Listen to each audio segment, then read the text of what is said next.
ठीक है, तो ROS में क्या है,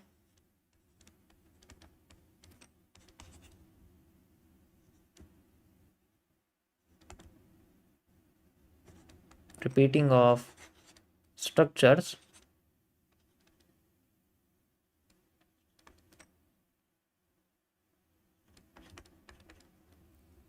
कोई भी स्ट्रक्चर है वो रिपीट कर रहा है, तो हमें जो ब्रेक ऑफ स्ट्रक्चर का जो स्ट्रक्चर है उसकी बात यहाँ पर करी जा रही है। जो ब्रेक ऑफ स्ट्रक्चर के आपके स्ट्रक्चर होते हैं ना, जो मैंने आपको BOS के अंदर बताया हुआ है, BOS जो है, ठीक है, तो इसके अंदर जो स्ट्रक्चर है उसके बारे में मैं बात कर रहा हूँ यहाँ पर बेसिकली।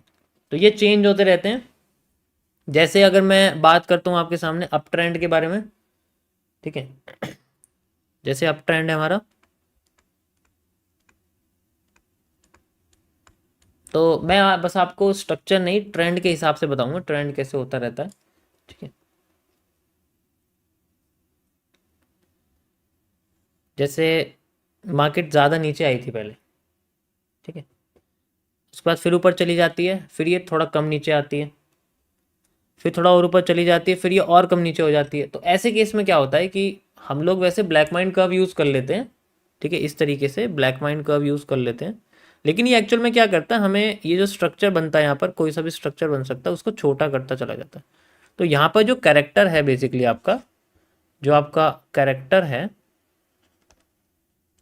वो क्या बता रहा है कि यहाँ पर स्ट्रक्चर श्रिंक होता जा रहा है, यानी कि स्मॉल होता जा रहा है। और जब स्ट्रक्चर श्रिंक हो जाता है तो इसका मतलब है कि वो ज़्यादा कंटिन्यू नहीं करेगा, then it will fall from this side like this, और फिर दूसरे साइड के स्ट्रक्चर बनने शुरू हो जाते हैं। सिंपल सा कॉन्सेप्ट है, इससे ज़्यादा मैं वो नहीं करना चाहता, कॉम्प्लेक्स नहीं करना चाहता,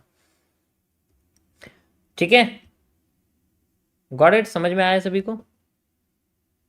या बस ये सिंपल। अब मैं आपको चार्ट पे बताता हूँ इसको, क्योंकि चार्ट पे ज़्यादा समझ में आएगा आपको। ऑलरेडी मैं इसको कई बार एक्सप्लेन कर चुका हूँ, तो मुझे लगता नहीं है कि ज़्यादा इसके बारे में बताना चाहिए मुझे, ओके। जैसे यहाँ पर देखो आप, कोई कोई स्ट्रक्चर आपको छोटे होते दिखेंगे, कोई कोई बड़े होते दिखेंगे, मतलब दोनों साइड में है। अगर एक्सपेंड हो रहा है, छोटा हो रहा है, दोनों में कुछ ना कुछ चेंजेस हैं, तो इलिमिनेट कौन हो रहा है ये हमें देखना पड़ेगा। जो इलिमिनेट हो जाएगा वो हमारे लिए सबसे इंपॉर्टेंट है।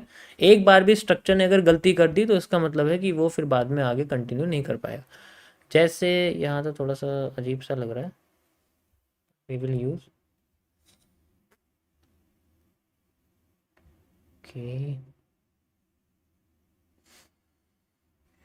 अब इसमें कैसे समझाऊं, मार्केट तो बड़ी अजीब सी चल रही है।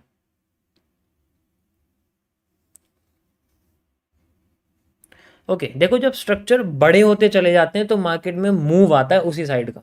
जैसे अगर डब्ल्यू है और बड़ा और बड़ा और बड़ा होता चला जाएगा, अगर डायरेक्शन अपसाइड है तो वो अपसाइड ही मार्केट चली जाती है।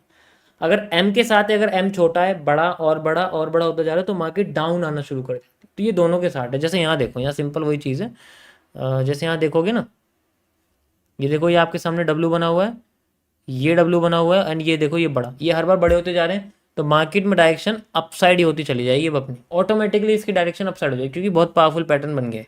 एंड यू कैन सी ये यहाँ से थी, एंड देन मार्केट देखो अपसाइड होती जा रही है, अपसाइड ही होती जा रही है मार्केट।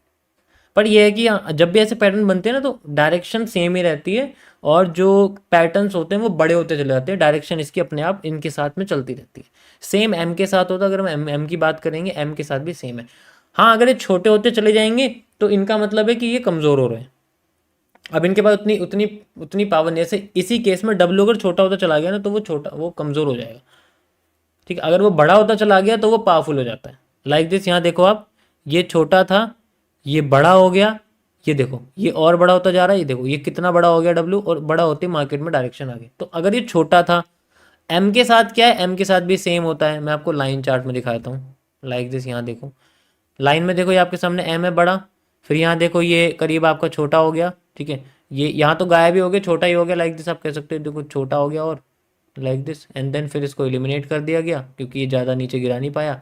इस केस में डब्लू बड़े होते जा रहे थे, डब्लू बड़े होते जा रहे थे, डब्लू बड़े होते जा रहे थे, तो इसलिए इन्हों को डोमिनेट कर दिया। ये बहुत सिंपल प्राइस एक्शन वाला कॉन्सेप्ट है आपके। स्ट्रक्चर एनालिसिस बहुत सिंपल है, लेकिन इसमें ना बहुत पेशेंस चाहिए। अगर टाइम फ्रेम है बड़ा, एक एक स्ट्रक्चर को बनने के लिए हफ्ते लग जाते हैं, जैसे 1 आवर का टाइम फ्रेम है, 2 आवर का टाइम फ्रेम है, तो बहुत टाइम लगता है बस समझने में। लेकिन ये है कि यहाँ स्ट्रक्चर समझ में आ रहा होता है, हमारी समझ से काम कर रहा होता है, तो इनमें फेलियर होने के चांसेस बहुत कम। ये होता है कि हम फेल नहीं हो पाएंगे, क्योंकि अगर पेशेंस कर लिया तो काम हो जाएगा। ठीक है, अगर पेशेंस नहीं करा तो फिर बाद में हम किसी ऐसी जगह पे इंक्लूड कर लेंगे अपने आप को जहां पर ऐसा लगता है कि वो चीज़ हुई नहीं है, वो कमज़ोर हुई नहीं है या वो पावरफुल हुई नहीं है, तभी नुकसान हो सकता है। वरना कोई इसमें इसमें स्ट्रक्चर का कोई नुकसान ही नहीं है, स्ट्रक्चर नुकसान ही नहीं करता। Got it? समझ आया?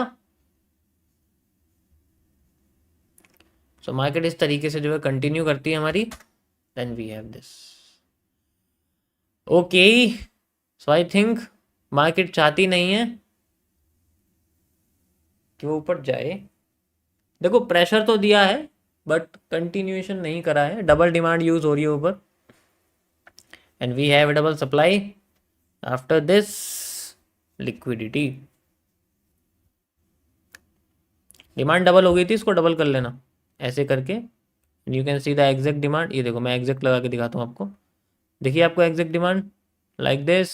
अब ये मूवमेंट इतनी फास्ट है कि हम इसको मैच भी नहीं कर सकते इतनी आसानी से। ठीक है, यहाँ तक तो ठीक है, यहाँ भी आया हुआ है, यहाँ सप्लाई भी आई हुई है छोटी सी, लेकिन डिमांड यहाँ की है लाइक दिस। ओके, डबल भी कर सकते हैं, बस मैं यहाँ लगाऊंगा अभी फिलहाल के लिए कि ये पोर्शन वाली इंपॉर्टेंट था लाइक दिस। ओके,